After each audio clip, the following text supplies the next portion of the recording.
मुसलमानों को मार दो, ईसाइयों को मार दो, और जो भी हमारे धर्म ग्रंथों के खिलाफ बोले उनको गोली मार दो। जबकि जंतर मंतर पर लगातार हम रहते हैं कि जो दिल्ली पुलिस है उसका पहरा रहता है, दिल्ली पुलिस के सामने इस तरह के स्टेटमेंट, लेकिन फिर भी वो गिरफ्तार नहीं। जिसको बीमारी से कोई भी परेशानी है, मुझे जाति से बहुत परेशानी थी, मेरे पुरखों को थी, तो मेरे पुरखों ने छोड़ दी, उन्होंने छोड़ दी। बाद में लोग कहने लगे कि नहीं इनके पुरखे उस जाति के, तो मैंने कहा मैं उस परंपरा का व्यक्ति हूँ ही नहीं, मैंने तो जाति को छोड़ दिया।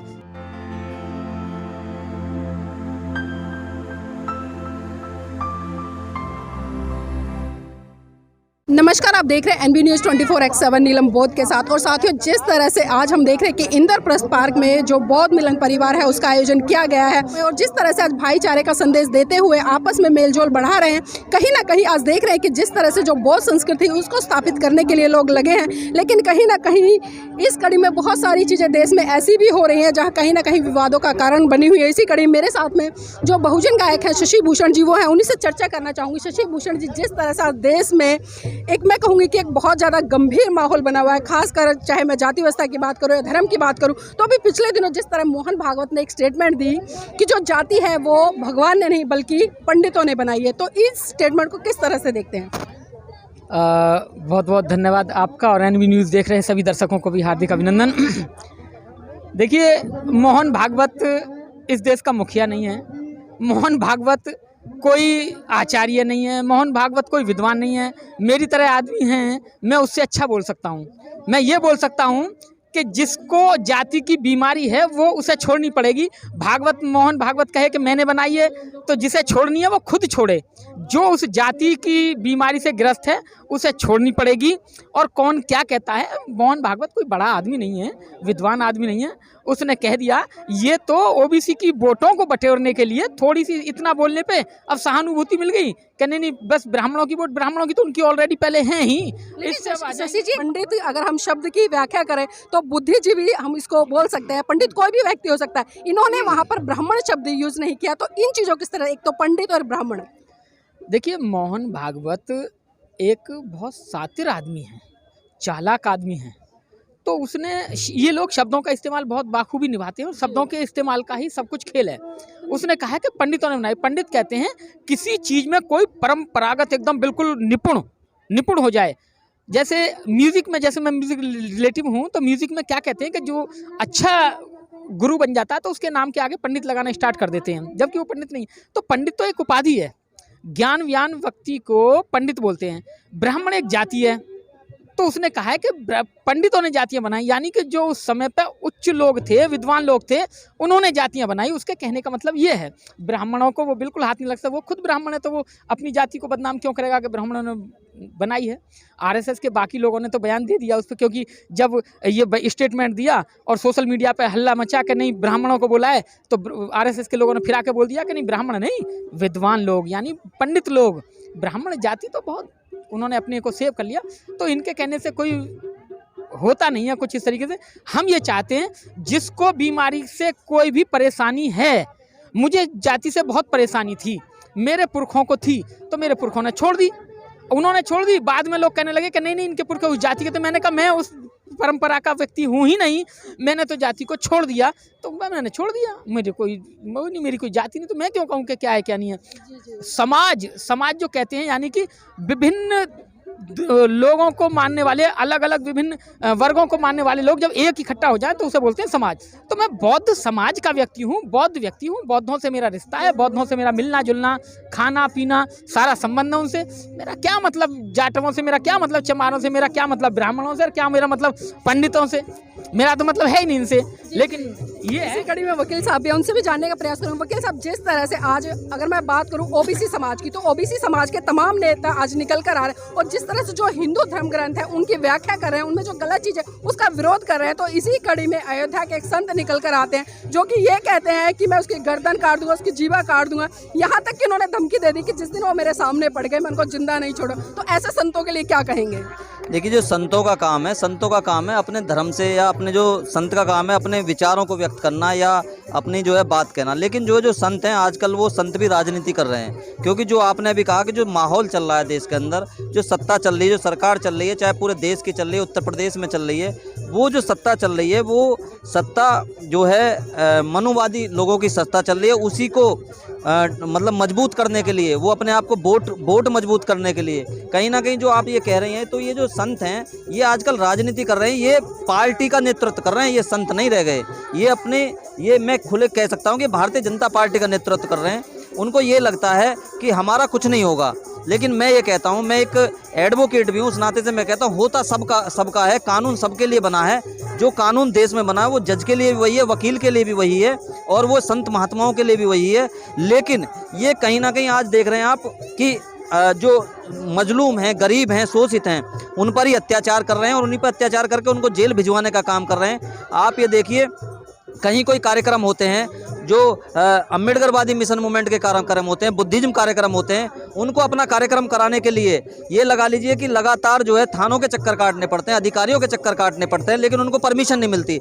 ये कहीं भी एक भगवा झंडा लेकर के सड़क पे 4 लोग निकल जाते, 10 लोग निकल जाते, इनको पुलिस कहने वाली नहीं है। लेकिन अगर साधु संत की मैं परिभाषा दूं तो साधु संत का काम है कि धर्म का प्रचार व प्रसार करना, और जो मानव कल्याण के लिए, चाहे वो किसी भी धर्म जाति से आते हो, उसके लिए काम करना। लेकिन आज के जो साधु संत वो मार काट की बात करें, तलवारों को निकालने की बात करें, गोलियां तक चलाने की बात करें, तो ऐसे साधु संतों को क्या आप संत कहेंगे? नहीं, ऐसे लोग संत नहीं हो सकते। संत का काम है शुद्ध आचरण, शुद्ध विचार व्यक्त करना। संतों की अगर परिभाषा कीजिए, आज अभी मैं 4 दिन पहले उन्होंने उत्तर प्रदेश के मुख्यमंत्री ने वो लगाया कि उद्यमियों का एक वो लगाया है, उद्यमियों के जो व्यापार करने के लिए लगाया, तो उन्होंने सबसे पहले वो तथागत बुद्ध की मूर्ति लगाई, विशाल मूर्ति लगाई। उनको मालूम है कि अगर यहाँ उद्यमी आने हैं, यहाँ थाईलैंड से कोई आना, ताइवान से कोई आना है, नेपाल से कोई आएगा उद्यम लगाने, उनको सबसे पहले बुद्ध के नतमस्तक करना पड़ेगा। अगर मोदी जी विदेश में जाते हैं तो बुद्ध की मूर्ति लेकर के जाते हैं। तो ये जितने भी संत महात्मा हैं, ये यहाँ सिर्फ वोट की राजनीति कर रहे हैं। अगर इस देश के अंदर कोई समानता की बात की है और अहिंसा की बात की हो तो तथागत बुद्ध ने की है। और बुद्ध के विचारों को, क्योंकि हिंदुत्व में इनको वोट नहीं मिलेगा, तो इसलिए तथागत बुद्ध को दिखाने के लिए लगते हैं। लेकिन ऐसा धर्म जो बुद्ध धर्म है, जो संत थे, जो महात्मा थे, वो असली जो तथागत बुद्ध थे। सम्राट अशोक ने 84,000 स्तूप लगाए।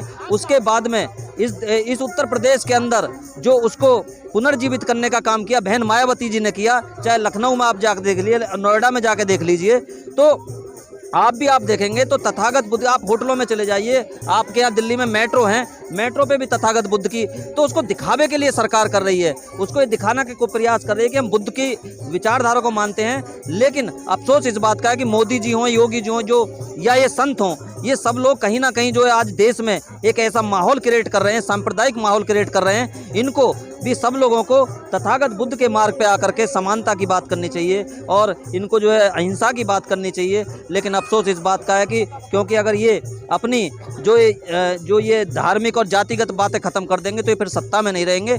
और 40 साल के बाद बीजेपी सत्ता में आई है और अब भी जब कभी जाएगी, क्योंकि ये धार्मिक उन्माद ऐसा फैला, लोग समझने लगे हैं, लोग वो भी समझ रहे हैं जिन्होंने इनको वोट दिया, वो भी समझ रहे हैं कि उनके बच्चे आज बेरोजगार हैं, वो भी समझ रहे हैं कि वो अपने बच्चों को रात दिन मेहनत कर रहे हैं, कमा रहे हैं, लेकिन अपने बच्चों को रोजगार नहीं दे पा रहे। वो आज अपनी बच्चों को जो बीएड है, एमएड है, बीटेक है, एमटेक है, वो एक चपरासी बनाने की स्थिति में नहीं है। क्योंकि जब से भारतीय जनता पार्टी की सरकार बनी है तब से इस देश के अंदर नौकरियां खत्म हो गई हैं, प्राइवेटेशन पूरी तरह से है। इस देश पे अडानी अंबानी इन लोगों का राज है और आप देख रहे हैं अडानी अंबानी के बारे में भी बहस हो रही है संसद के अंदर।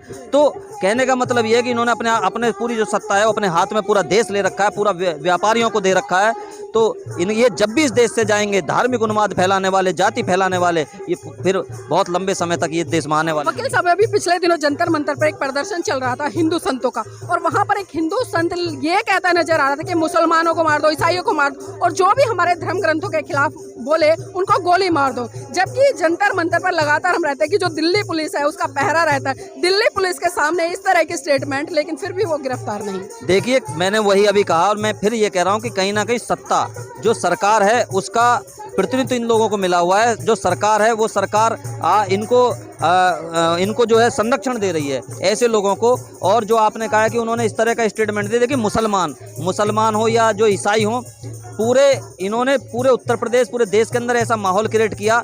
दिल्ली के अंदर भूला नहीं जा सकता कि मुसलमान और हिंदुओं को काट काट के नालियों में डाला गया और वहाँ पे मुकदमा चलाया। मुकदमे चलने के बाद जिन मुसलमानों को दिल्ली पुलिस ने मुलजिम बनाया, उनको कोर्ट ने बरी कर दिया। ऐसे ही उत्तर प्रदेश के अंदर कि मुसलमान ये कर देंगे, मुसलमान आपको इतना नुकसान कर देंगे। आप मुझे एक बात बताइए, क्या एक मुसलमान इस देश से भागा? इस एक मुसलमान को देश से बाहर निकाल पाए? नहीं निकाल पाएंगे, क्योंकि बाबा साहब अम्बेडकर जी एक ऐसा संविधान बना करके गए हैं। उसमें जो संविधान है उसमें सब धर्म, जाति और सादी भाषाओं का इस तरह से निचोड़ है कि किसी को ना तो राजा बनाया है, ना किसी के हाथ में सत्ता दी है। तो बाबा साहब का संविधान है जो इनको ना मुसलमान को निकालने देगा, ना हिंदू को निकालने देगा, ना इनको जो है बौद्धिस्ट को निकालने देगा। तो मैं आपको ये बताना चाहता हूँ कि बाबा साहब अम्बेडकर इतना मजबूत संविधान बना के गए हैं, वो तो इनकी जो है, क्योंकि जो हम लोग जहाँ पर आज हैं या दिल्ली में हैं, बौद्ध परिवार मिलन हो रहा है, ये वो लोग हैं जो यहाँ पर लोग हैं, वो जागरूक लोग हैं कि यदि संविधान को छेड़ने की बात करेंगे या किसी को देश से निकालने की बात करेंगे तो ये लोग सड़क पे आ जाएंगे। ये 2 अप्रैल की तरह सड़क पे आ जाएंगे। तो जागरूक लोग आज इतने हैं, चाहे मैं बौद्ध धर्म की बात नहीं कर रहा, सभी लोग इतने जागरूक हो चुके हैं कि वो अपना हक और अधिकार मांगना जानते हैं। तो इसलिए सरकार इस उसमें ना रहे कि वो देश से किसी को निकाल देगी। जी, बहुत बहुत धन्यवाद हमारे साथ जुड़ने के लिए। तो देखिए, यहाँ पर जिस तरह से लोगों ने अपनी अपनी बात रखी और आज जिस तरह से देश में जो चल रहा है उस चीज़ को लेकर आज बहुत बड़े स्तर पर लोग कहीं ना कहीं मंथन कर रहे हैं कि आखिर ये चीज़ें क्यों घट रही हैं, किसके इशारे पर घट रही हैं और किस उद्देश्य की प्राप्ति के लिए घट रही हैं। तो साथियों, बने रहिएगा हमारे साथ में। और अब तक जिस भी व्यक्ति ने हमारे चैनल को सब्सक्राइब नहीं किया तो चैनल को सब्सक्राइब करें, वीडियो को लाइक करें और शेयर करना बिल्कुल भी ना भूलें।